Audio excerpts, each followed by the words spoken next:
नमस्कार, तारीख 4 मई दिन गुरुवार। ये बीबीसी हिंदी का पॉडकास्ट दिन भर पूरा दिन पूरी खबर है। मेरा नाम है प्रेरणा और मैं हूं मोहनलाल शर्मा। पॉडकास्ट में आज बात मणिपुर हिंसा से लेकर रूसी राष्ट्रपति व्लादिमीर पुतिन के आवास क्रेमलिन पर हुए ड्रोन हमले और खेल की खबरों की। उत्तर पूर्वी राज्य मणिपुर में हिंसा जारी, सरकार ने उपद्रवियों को देखते ही गोली मारने का दिया आदेश। राज्य के मुख्यमंत्री बीरेन्द्र सिंह बोले, These accidents are a result of prevailing misunderstanding between two sections of our society. The state government is seized of the developments. रूसी राष्ट्रपति के आवास पर देर रात हुए ड्रोन हमले के लिए रूस ने अमेरिका को बताया जिम्मेदार। क्रेमलिन के प्रवक्ता दिमित्री पेस्कोव ने कहा, अमेरिका के इशारे पर यूक्रेन ने दिया हमले को अंजाम। Определяет не Киев, а их определяют в Вашингтоне, потом доводят эти цели до Киева с тем, чтобы Киев исполнял. एससीओ के विदेश मंत्रियों की बैठक में हिस्सा लेने गोवा पहुंचे पाकिस्तान के विदेश मंत्री बिलावल भुट्टो जरदारी। मैं बहुत खुश हूँ कि आज मैं गोवा पहुंचा हूँ। शंघाई कोऑपरेशन ऑर्गेनाइजेशन में शिरकत करना, पाकिस्तान के डेलीगेशन को लीड करना। ताज़ा जानकारी के साथ गोवा से विनीत खरे होंगे लाइव। होंगी आईपीएल की भी खबरें, लेकिन इन सबसे पहले देश दुनिया का हाल जानिए मोहनलाल शर्मा से।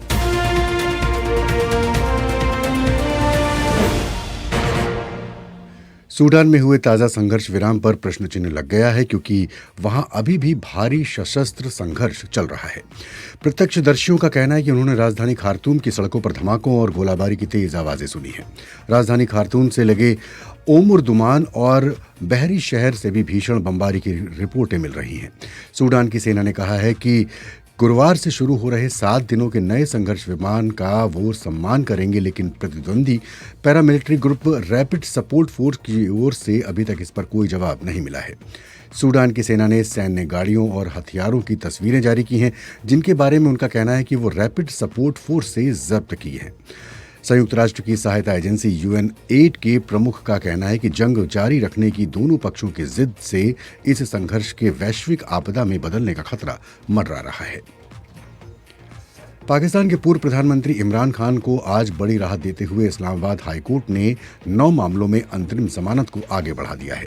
इस्लामाबाद हाईकोर्ट के मुख्य न्यायाधीश आमिर फारूक की अध्यक्षता वाली 2 सदस्यीय खंडपीठ ने यह फैसला सुनाया। अदालत की चेतावनी के बाद इमरान खान आज खुद अदालत में पेश हुए। इससे पहले अदालत ने 18 अप्रैल को खान की जमानत याचिका पर सुनवाई करते हुए 8 मामलों में उन्हें 3 मई तक के लिए अंतरिम जमानत दी थी। अदालत ने बुधवार को इमरान खान को चेतावनी दी थी कि यदि वो सुनवाई से लगातार गैर हाजिर रहे तो अदालत उनकी अंतरिम जमानत को खारिज कर सकती है। उसके बाद अदालत ने उन्हें गुरुवार यानी कि आज उपस्थित होने का आदेश देते हुए अंतरिम जमानत 1 दिन के लिए बढ़ा दी थी। सर्बिया की राजधानी बेलग्रेड में एक स्कूल में हुई गोलीबारी में 9 लोगों की मौत हो गई है। मरने वालों में 8 छात्र और सिक्योरिटी गार्ड शामिल है। हमलावर नाबालिग है और उसी स्कूल में पढ़ता है जहां उसने गोलियां चलाई। पुलिस के मुताबिक हमलावर कई हफ्तों से इस हमले की योजना बना रहा था और उसके पास एक किल लिस्ट यानी कि किन लोगों को मारना है उसकी एक सूची भी थी। पुलिस ने 13 साल के इस हमलावर को गिरफ्तार कर लिया है। यह हमला बेलग्रेड के एक प्राइमरी स्कूल में हुआ। भारत के सुप्रीम कोर्ट के 3 जजों की खंडपीठ ने पहलवानों की ओर से दाखिल अर्जी की सुनवाई अब बंद करने का फैसला किया है। मुख्य न्यायाधीश जस्टिस चंद्रचूड़, जस्टिस नरसिम्हा और जस्टिस पारदीवाला की 3 सदस्यीय खंडपीठ ने कहा कि इस याचिका का मकसद FIR दर्ज कराना था, जो कि अब हो चुकी है। सुप्रीम कोर्ट ने कहा कि FIR दर्ज करने के अलावा अदालत ने निर्देश दिया था कि शिकायतकर्ता को सुरक्षा दी जाए। पुलिस ने कहा कि नाबालिग शिकायतकर्ताओं और अन्य को उचित सुरक्षा दी जा चुकी है, इसलिए वो इस याचिका की सुनवाई बंद कर रहे हैं। बिहार में जाति सर्वे पर पटना हाईकोर्ट ने अंतरिम रूप से रोक लगा दी है। हाईकोर्ट का ये अंतरिम फैसला है और इस मामले में अंतिम निर्णय अभी आना बाकी है। इस मामले की सुनवाई हाईकोर्ट अब 3 जुलाई को करेगा। साथ ही हाईकोर्ट ने यह भी कहा कि 3 मई तक बिहार सरकार सर्वे का कोई भी डेटा जारी नहीं कर सकता। एक वकील ने कहा, इमीडिएट सरकार को डायरेक्शन दिया गया है कि on going caste census proceeding है उसको रोक लगाया जाइए और जो कलेक्शन डाटा किए हैं उसको प्रोटेक्ट कीजिए। और हम लोग को जो कहना था कि जो पैसा मिसयूज हो रहा है कंडीशन स्पेंड का और जो आपने पॉलिसी डिसीजन लिया है वो बिल्कुल ही असंवैधानिक है। तो मुझे लगता है कि ऑनरेबल हाईकोर्ट ने इस बात को समझ के ही हम लोग को एंट्री दे दिए हैं। उधर पटना हाईकोर्ट की रोक के बाद उप मुख्यमंत्री तेजस्वी यादव ने दावा किया कि उनकी सरकार ये सर्वे कराने के लिए पूरी तरह से प्रतिबद्ध है। गो फर्स्ट एयरलाइन ने 9 मई 2023 तक की उड़ानें रद्द कर दी हैं और इसकी वजह से परिचालन संबंधी परेशानियां बताया गया है। एयरलाइन ने कहा है कि ग्राहकों को उनकी बुकिंग का पूरा पैसा जल्द ही रिफंड किया जाएगा। ग्राहकों को उनका पैसा वापस करने और भविष्य की बुकिंग्स के लिए फ्लाइट्स के शेड्यूल में बदलाव की तैयारियां की जा रही हैं।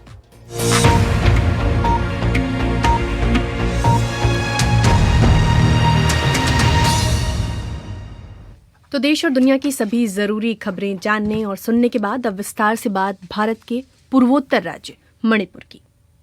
ये कल रात से लेके बहुत भयंकर मतलब वो ज्यादा हो रहा है और मुझे चाहती हूँ कि हो सकता है तो जल्दी से जल्दी स्टेट गवर्नमेंट और सेंट्रल गवर्नमेंट कुछ करे कि मणिपुर में ये दोबारा मतलब ये पीस को ये सिचुएशन को खत्म होने के लिए ये मैं रिक्वेस्ट कर रही हूँ। ये जो आवाज आपने सुनी ये है बॉक्सिंग चैंपियन मैरी कॉम की। मैरी कॉम ने हिंसा खत्म होने और राज्य में शांति बहाली करने की अपील की है और सोशल मीडिया पर प्रेरणा जिस तरह की हिंसा की जो तस्वीरें और वीडियो शेयर हो रहे हैं उनमें कई घरों को जलता हुआ दिखाया जा रहा है। हालांकि बीबीसी सोशल मीडिया पर साझा किए गए ऐसी किसी भी तस्वीर और वीडियो क्लिप की पुष्टि नहीं करती। मोहन, पूरे राज्य में मणिपुर में कर्फ्यू है, सेना ने फ्लैग मार्च किया है और इंटरनेट बंद है।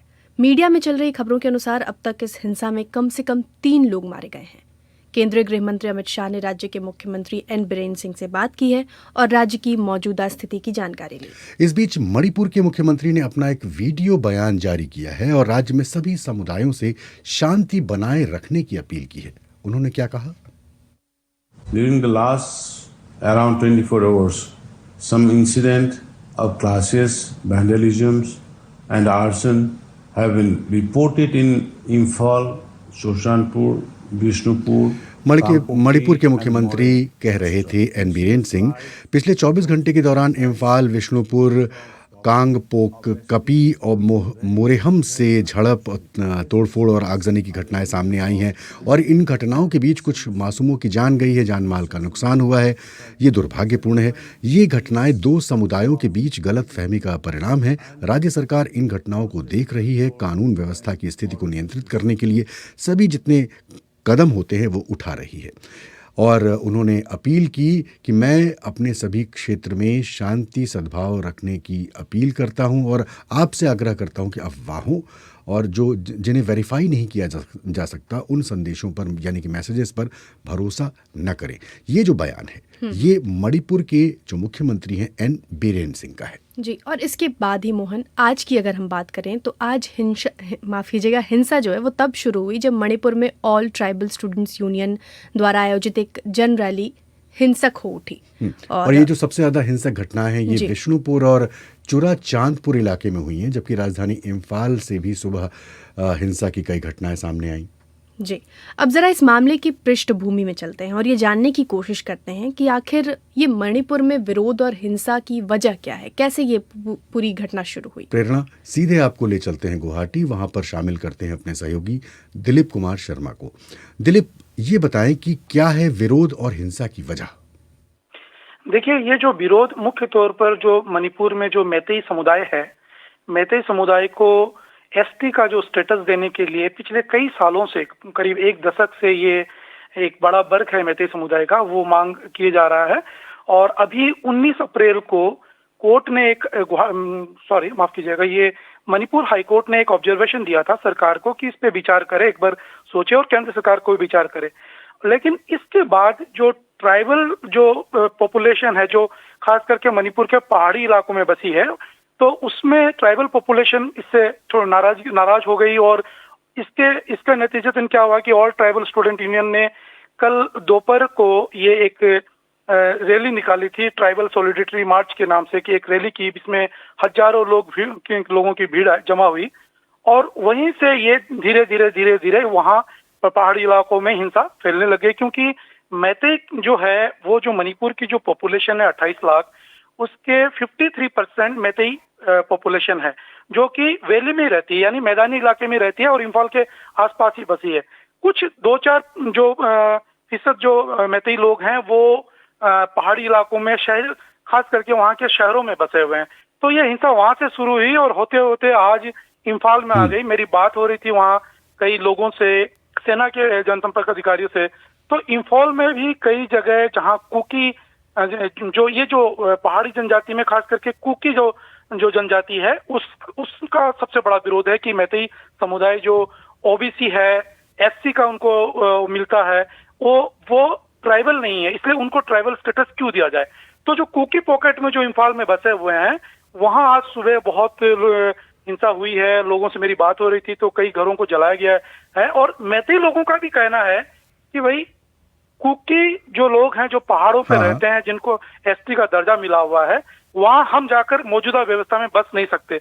लेकिन मैतेई लोग जो है वो मैदानी इलाका जो है, वैली जो है, इम्फाल वैली है, उसमें पूरे बस गए हैं। तो इस तरह तो हमारे पास कोई जमीन ही नहीं बचेगी अगर वो आके यहाँ बच जाएंगे। तो दरअसल ये मामला आरक्षण को लेकर है। जी, इसमें एसटी का दर्जा चाह रहे हैं जो मैतेई हैं। इसमें भी देखिए, मैतेई में भी 2 समुदाय, मैतेई में भी बटे हुए हैं लोग, क्योंकि जो एक बड़ा वर्ग है वो कह रहा चाहिए और एक नहीं चाहिए, क्योंकि मैतेई में भी लोगों का कहना है कि भाई जो हमारी जो एग्रीकल्चर खास करके जो लैंड है उस पे भी धीरे धीरे ट्राइबल लोगों का दबदबा बढ़ते जा रहा है। तो एक तरह से वो असुरक्षित महसूस कर रहे हैं। वो कह रहे हैं कि भाई हमारी जो पूर्वजों की जो हमारी जो ये है जमीनें हैं वो एक समय में हमारे पास बचेगी ही नहीं अगर इसी तरह चलता रहा। तो ये दरअसल बहुत ही जटिल मामला है और ये पिछले कई सालों से चल रहा था।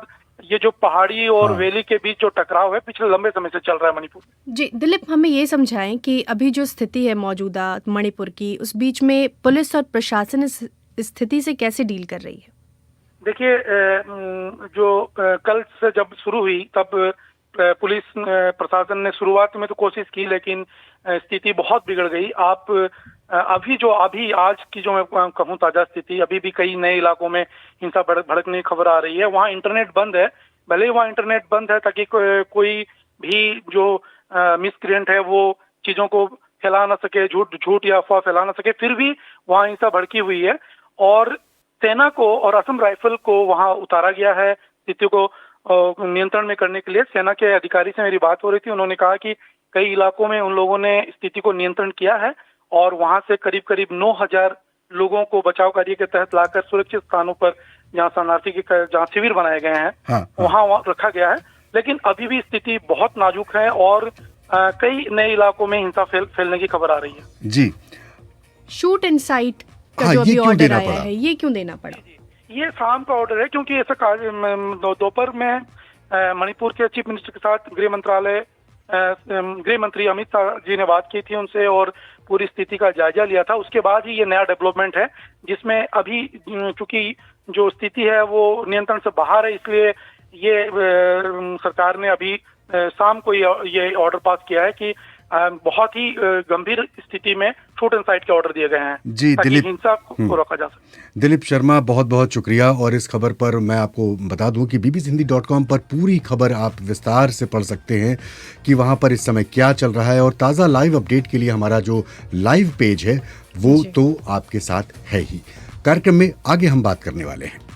आज मैं गोवा भारत जा रहा हूँ, जहाँ मैं पाकिस्तान का डेलीगेशन को क़यादत कर रहा हूँ to attend the Shanghai Cooperation Organisations Council of Foreign Ministers. मेरा जाना ये वाज़ेह पैगाम भेजता है कि पाकिस्तान कितना अहमियत ये SCO को देता है और कितना सीरियसली अपना मेंबरशिप को भी लेता है। I am looking forward to engaging bilaterally उन ममालिक के साथ जो इस ऑर्गेनाइजेशन का हिस्सा है।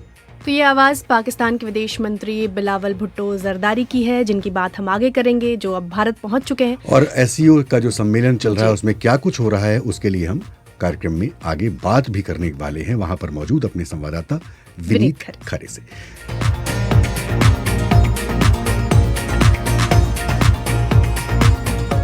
लेकिन प्रेरणा, अब ये जो बाढ़ आई है हमारे पास संदेशों की, इसको पढ़ने का वक्त आ गया है। बिल्कुल, और मेरी नजर YouTube पर, आप और हमेशा की तरह मेरे पास Facebook खुला हुआ है। तो किससे शुरू किया जाए? फेसबुक से शुरू कर सकते हैं। और शमशाद समस्तीपुरी लिख रहे हैं कि किसी की धार्मिक भावना को भड़काने का परिणाम हो सकता है। सरकार प्रशासन सभी को समझना होगा।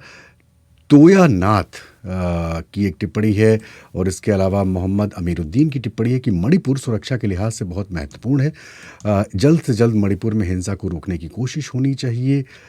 इसके अलावा DK परमार साहब की भी एक टिप्पणी है कि पाकिस्तान के विदेश मंत्री बिलावल भुट्टो साहब को गोवा में भारतीय विदेश मंत्री से ज़रूर कुछ सीखने को मिलेगा। अभी क्या बातचीत हुई है इसके बारे में मतलब सिर्फ कयास लगाए जा सकते हैं।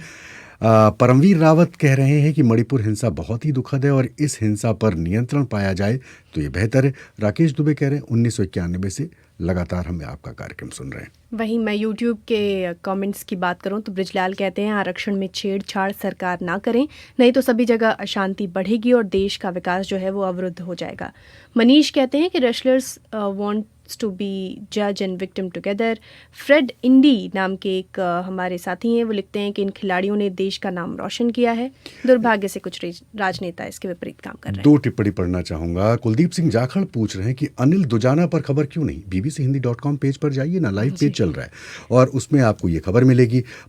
इसके अलावा परमिंदर लिख रहे हैं कि कर्नाटक से समाचार दें।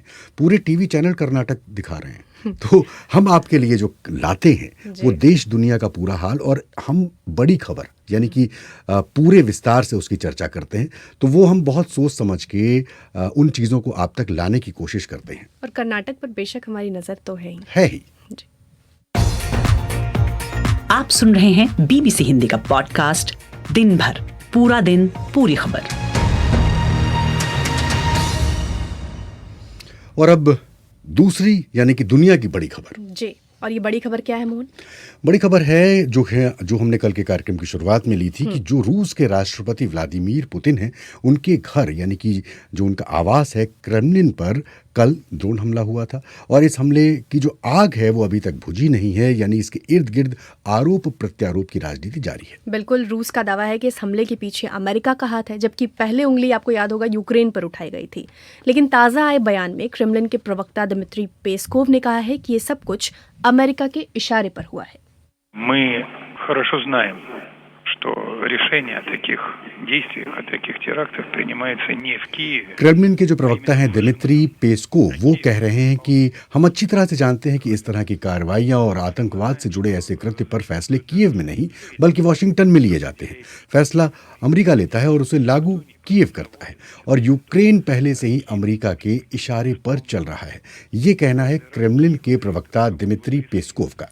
अमेरिका ने इन आरोपों का खंडन किया है मोहन। अमेरिका के राष्ट्रीय सुरक्षा प्रवक्ता जॉन किर्बी का कहना है कि ये दावे झूठे हैं और अमेरिका ने यूक्रेन को अपनी सीमाओं के बाहर हमला करने के लिए प्रोत्साहित नहीं किया है। यानी कि आरोप और प्रत्यारोप चल रहे हैं। दूसरी ओर यूक्रेन के राष्ट्रपति व्लादिमीर ज़ेलेंस्की हैं, जिन्होंने आज ही ICC यानी कि इंटरनेशनल क्रिमिनल कोर्ट में रूस के राष्ट्रपति पुतिन पर कई गंभीर आरोप लगाए हैं। उनके आरोपों पर आएंगे, लेकिन उससे पहले जो रूस ने आरोप लगाए हैं उस पर ज़ेलेंस्की ने क्या कहा ये सुन लेते हैं। I'm glad to be in your strong country now the land of freedom and justice, which are universal values, and it is about these things. Zelensky ये कह रहे थे कि हमने पुतिन या मॉस्को पर हमला नहीं किया, हम अपने क्षेत्र में लड़ रहे हैं, हम अपने गांव और शहरों की रक्षा कर रहे हैं और ऐसे हमलों के लिए हमारे पास जो पर्याप्त संसाधन होने चाहिए वो ही नहीं है, ये ज़ेलेंस्की का कहना है। जी, वहीं यूक्रेनी एयरफोर्स के प्रवक्ता यूरी इनहात ने कहा है मोहन की ऐसी संभावना है कि रूस ने खुद ही इन ड्रोन हमलों को अंजाम दिया है ताकि यूक्रेन में हमले तेज कर उसे न्यायोचित यानी सही ठहरा सके। अब आज की बात कर लें। यूक्रेन की राजधानी कीव अन्य दूसरे शहरों से ताज़ा हमले की खबर है। खेरसोन में अब तक 23 लोगों के मारे जाने की खबर है, वहीं 46 के आसपास लोग घायल हैं और ये कहा जा रहा है कि ताज़ा रूसी हमले में यूक्रेन के सुपरमार्केट्स, रेलवे स्टेशन और घनी आबादी वाले इलाकों को निशाना बनाया गया है। और ये हमले ज़ेलेंस्की के हेग दौरे से ठीक पहले हुए हैं। आज ज़ेलेंस्की नीदरलैंड्स के हेग स्थित इंटरनेशनल क्रिमिनल कोर्ट पहुंचे थे। यहाँ उन्होंने अपनी बात रखी।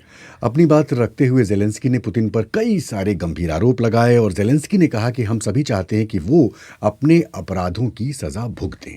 We don't attack Putin or Moscow. We fight. Zelensky कह रहे थे कि हम सभी यहाँ यानी कि द हेग में व्लादिमीर के संदर्भ में देखना चाहते हैं, जो कि इन आपराधिक कार्रवाइयों के लिए सजा पाने के हकदार हैं, ठीक यही अंतर्राष्ट्रीय कानून की राजधानी में। और मुझे यकीन है कि जब हम जीतेंगे तो हम ऐसा होता देखेंगे। ये ज़ेलेंस्की के शब्द हैं। ज़ेलेंस्की ने रूस पर केवल अप्रैल में 6,000 युद्ध अपराधों को अंजाम देने का आरोप लगाया है। उनके दावों के मुताबिक इन अपराधों की वजह से अप्रैल में 207 यूक्रेनी नागरिकों की जान गई, जिनमें 11 बच्चे भी शामिल थे। इसके साथ ही ज़ेलेंस्की ने यहाँ पर नए और आधुनिक हथियारों की पूर्ति की अपील की और हमेशा की तरह नेटो सदस्यता का मुद्दा भी उठाया। और यहाँ पर प्रेरणा, मैं एक बात बताना चाहता हूँ कि रूस के ऊपर क्या अंतर्राष्ट्रीय अपराध के मामले होते हैं और उन पर क्या हो सकता है, इस पर एक दुनिया जहान है जो कि हमने किया था। और अगर आप उसको सुनना चाहें तो BBC हिंदी को पॉडकास्ट के पेज दुनिया जहान पर जा सकते हैं और उसे पढ़ सकते हैं। तो उसे पढ़ भी सकते हैं। और फिलहाल जो है रूस यूक्रेन वॉर फ्रंट से, क्योंकि कई श्रोता जो है मोहन पिछले कुछ दिनों टिप्पणी कर रहे थे कि हम रूस और यूक्रेन की खबर लेकर नहीं आ रहे हैं। तो वॉर फ्रंट से आज का ताज़ा अपडेट फिलहाल यही है। लेकिन प्रेरणा, मीडिया में आज एक और खबर है जिसकी भरपूर चर्चा है, और वो खबर है पाकिस्तान के विदेश मंत्री बिलावल भुट्टो के भारत आने की। चर्चा की वजह यह भी है कि 12 साल बाद पाकिस्तान का विदेश मंत्री भारत में है। और जैसा कि आप जानते हैं कि भारत और पाकिस्तान का जो रिश्ता है वो खट्टा मीठा है, या एक ये कहें कि मीठा कम खट्टा ज़्यादा है जी।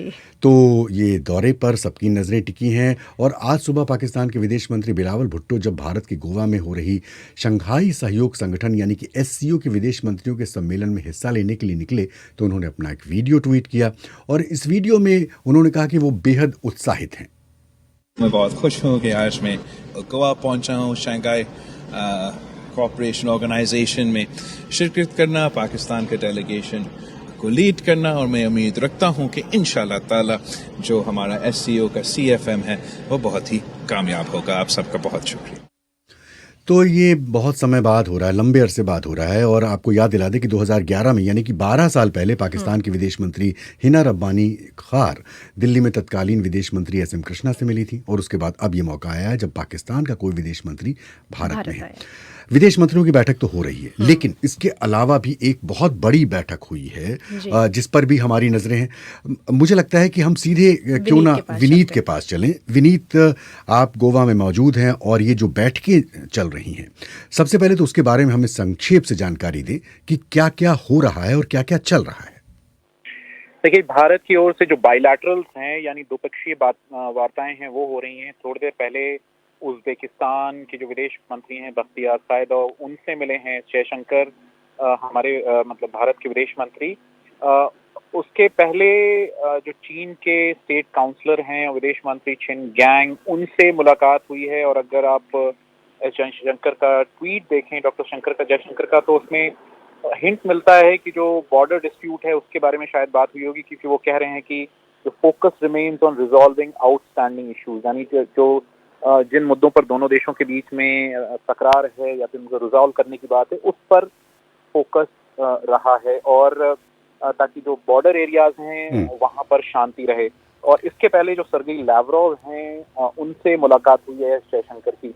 तो लेकिन एग्जैक्टली क्या बात हुई है, किसने क्या कहा, इसके डिटेल्स अभी आधिकारिक तौर पर रिलीज नहीं किए गए हैं। तो जो हमें जानकारी मिल रही है वो यही ट्वीट्स और ये जो सरकारी आधिकारिक तौर पे बताया जा रहा है उतना ही पता चल पाया है। बिलावल जो पाकिस्तान के विदेश मंत्री हैं भुट्टो, वो यहाँ पर आ गए हैं। उनकी बातचीत होगी जो उनके काउंटर पार्ट्स हैं, इनसे किससे मुलाकात होगी। लेकिन जो यहाँ पर कयास लग रहे हैं कि क्या भारत और पाकिस्तान के बीच में किसी तरह का कोई जैसे कहने की बायलैटरल हो सकता है, तो अभी फिलहाल उसकी संभावना नजर नहीं आ रही है। तो विनीत, इसके लिए हमें इंतजार करना होगा जो भारत का विदेश मंत्रालय है यानी कि MEA, वो हमें क्या ब्रीफ करता है इन मुलाकातों के बाद। और कल जब बड़ी बैठक होगी तो उसमें क्या बातें निकल के सामने आएंगी, इस पर हमारी नजर बनी रहेगी। अब मोहन, पिछले दिनों आपको याद होगा कि जम्मू कश्मीर के पूर्व राज्यपाल सत्यपाल मलिक काफी चर्चा में थे। चर्चा की वजह थी कि उन्होंने जाने माने पत्रकार हैं करण थापर, उनको एक इंटरव्यू दिया था दवायर। जी बिल्कुल, दवायर में। और उन्होंने 2019 के पुलवामा हमले के लिए केंद्र सरकार को जिम्मेदार बताया था। इसके साथ कई और खुलासे भी किए थे, बहुत सारी बातें कही थी। लेकिन जो BBC संवाददाता सर्वप्रिया सांगवान हैं, उन्होंने भी सत्यपाल मलिक का इंटरव्यू किया और बड़े मुद्दों की बातें की हैं। सुनते हैं कि उनके क्या जवाब है। पुलवामा को लेकर आपने एक नया नैरेटिव देश को दिया है और अभी हाल ही में उसी बात पर असदुद्दीन ओवैसी ने अपने एक भाषण में कहा कि इतनी बड़ी बात हो गई और आपने फिर भी इस्तीफा नहीं दिया, उस बात को उतनी प्रमुखता से नहीं उठाया, तो किस बात ने आपको रोक रखा था? क्या वो पद का लालच था? गलत, उनको जानकारी नहीं है। मैंने पूरी प्रमुखता से उठाया। पीएम को मैंने जैसे ही उनसे बात हुई फौरन कहा कि हमारे लोगों को गलती से हुआ है और मैं चाहता था इस पे जांच हो और मुझे लगा कि इस पे जांच करेंगे, इसलिए इस्तीफा देने का कोई कारण नहीं था। फिर भी मतलब अगर आप 1 साल बाद या 1.5 साल बाद आपको लगा तभी भी आपने इस्तीफा नहीं दिया, आप कश्मीर से फिर आप गोवा चले गए, गोवा से आप मेघालय गवर्नर के तौर पे चले गए। देखिए, मेरा इस्तीफा देने से कोई चीज़ हल होती हो या कोई ज़्यादा हाईलाइट होती तो मैं करता। ये सवाल भी उठ रहा है, बहुत तरह के रिएक्शंस आ रहे हैं, आपने इतने सारे जो आरोप लगाए हैं सरकार पे और बीजेपी पे। लोग कह रहे हैं कि आप अब अपॉर्चुनिस्ट हैं, इसी वजह से अब आप, क्योंकि आपके रिश्ते खराब हो गए हैं और अब आप मौका देख रहे हैं, पहले आपने इस्तीफा नहीं दिया या उस मुखरता से बात नहीं की, इस पे आप क्या कहेंगे? जिम्मेवारी होम मिनिस्ट्री की थी, मैंने उसको रेज कर दिया, इनको बता दिया, इनको करना चाहिए था। इस्तीफा तो इन लोगों को देना चाहिए था जो उसमें जिम्मेवार थे, मुझे क्यों देना चाहिए था? पुलवामा जिस दिन हुआ उस दिन डे 1 मैंने ये उठाया, मुझे कहा गया कि नहीं आप चुप हो जाइए, फिर मुझे पता चला ये दूसरी डायरेक्शन में ले जा रहे हैं पाकिस्तान की तरफ। वो एक ख़तरनाक काम था उस वक्त इनका विरोध करना, चूँकि उस वक्त आप देशद्रोही करार दे दिए जाते हो। और होम मिनिस्टर उस वक्त राजनाथ सिंह थे, तो क्या जिम्मेदारी किसकी मानते हैं आप? जिम्मेवारी तो मैं इसमें राजनाथ जी की और प्राइम मिनिस्टर की अल्टीमेट मानता हूँ। विपक्ष की एकजुट करने की भूमिका में अब आप हैं। मैंने एक सजेशन इन लोगों को दिया अपने तजुर्बे से, चूँकि मैं उसमें था, वीपी सिंह जी के साथ था, कि उस वक्त यूनिटी नहीं हो पा रही थी, तो उन्होंने एक फार्मूला दिया था 1 वर्सेस 1, एक उम्मीदवार के सामने एक उम्मीदवार। तो उसमें निटी ग्रिटी और कौन नेता होगा ये सब नहीं आती हैं और उससे काम चल जाता है। इस पे सब एग्री कर गए लगभग सारी पार्टियां। भ्रष्टाचार की बात आपने जम्मू कश्मीर को लेके भी कही थी, बिहार को लेके भी कही थी, आप वहाँ दोनों जगह गवर्नर रहे हैं, और एक बात ये भी कही आपने अपने भाषण में कि कमोबेश सारे देश का यही हाल है भ्रष्टाचार को लेके।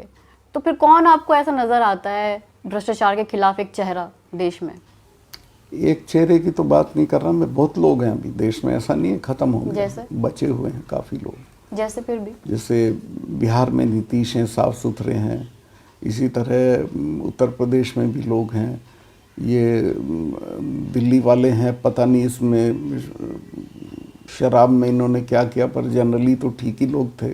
लेकिन बिहार में तो बहुत वक्त से सीएम नीतीश कुमार ही हैं, और तब आप गवर्नर रहते हुए आप कह रहे थे कि वहाँ का भ्रष्ट एजुकेशन सिस्टम है, भ्रष्टाचार है, तो फिर आप कैसे कह सकते हैं नीतीश कुमार के साफ सुथरी छवि है? फिर भी कंपैरेटिवली जो और लोग हैं उनसे वो बेहतर थे।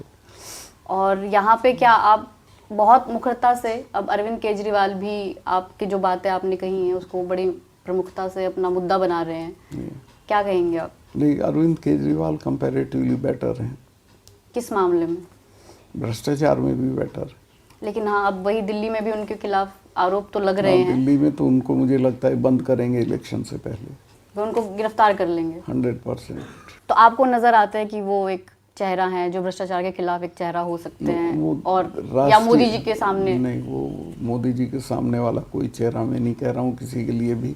मोदी जी के खिलाफ जनता चेहरा बने, पीपल वर्सेस मोदी चुनाव होना चाहिए।